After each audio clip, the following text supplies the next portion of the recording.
There we go.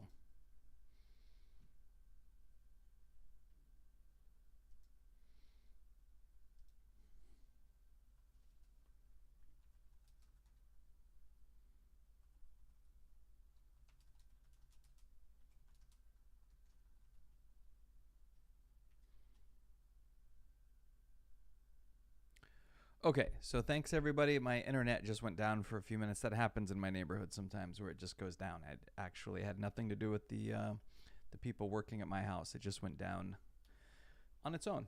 But we're back, so I can continue the discussion. And if anybody needs to, they can watch the rest of the video later. But we still have 30 minutes left to work through some stuff. So where was I? Oh, the box plot. I think we're talking about box plots. Box plots can be very useful. It takes a little while to kind of wrap your brain around how to interpret the picture of a box plot. I know a lot of times people just get into creating the box plot, going, okay, well, here's the median, and here's quartile 1, and here's quartile 3. But you kind of want to sit with it a little bit and see if you can make sense of what do differently shaped box plots tell you about the data that you're trying to understand. And it can be helpful. It can kind of show you where a lot of your data lives, which you can also kind of get from a histogram, but that box plot does a little bit better job doing it. Okay. So what do we have here? For a set of data, the 5-number summary consists of the minimum value, the first quartile, the median, which is the second quartile, the third quartile, and the maximum value. If you put those together, it's a little bit outdated, but that's what's sometimes known as the 5-number summary in statistics. Okay, so a box plot, which used to be called a box and whisker plot, they don't call it that anymore. Or it's rare that you see it called that anymore. But you have a box plot, and then box and whisker diagram is the graph of a data set that consists of a line extending from the minimum value to the maximum value. So you have this line that kind of is meant to represent your entire data set, the spread of your entire data set. And a box with lines drawn at the first quartile, the median, and the third quartile. So a lot of times what you'll see in a box plot, you might see the box part between quartile 1 and quartile 3 maybe is very small, and then the box part for the quartile 2 to quartile 3 is very long. That tells you that the data between 25 and 50% of your data is very smashed together, but then between 50 and 75, it's very spread out. So you can start to kind of see how your data is spread out overall. Okay. So, there's a procedure you'll see for constructing a box plot. You'll go through this when you do the homework and you'll construct the thing. But this is what a box plot looks like. Now, they do have like this modified box plot, which I don't think for this, I don't remember if there's homework problems on it or not. But just kind of recognize some people get confused. And just kind of recognize there's different types of box plots that you can do depending on what it is that you want to show with your box plot. So you've got like this kind of simple basic one, but then you can do a little bit fancier one, and you can set these preferences in StatCrunch. So you can set it to do the different types of box plots that you want to do. But here's a typical one right here. So by looking at this, we would know that all of our data values fall between 4.5 and 225. They all fall in there somewhere between those values, 4.5 to 225. Okay, so that's helpful to know, just visually looking at it. And each of these boxes right here, this box represents 25% of our data. That's the data between 25 and 50%. And this is the data between 55 and 75%, which means this over here, this line is the data between 0 and 25%, and this is the data between 75 and 100%. Okay, well, by comparing these values, what do we see? Well, it looks like our data on the right side is way more spread out than the data on the left side, right? We can kind of see this rectangle is a little bit longer than this one. So they have the same number of data points. That is, they hold 25% of the data each,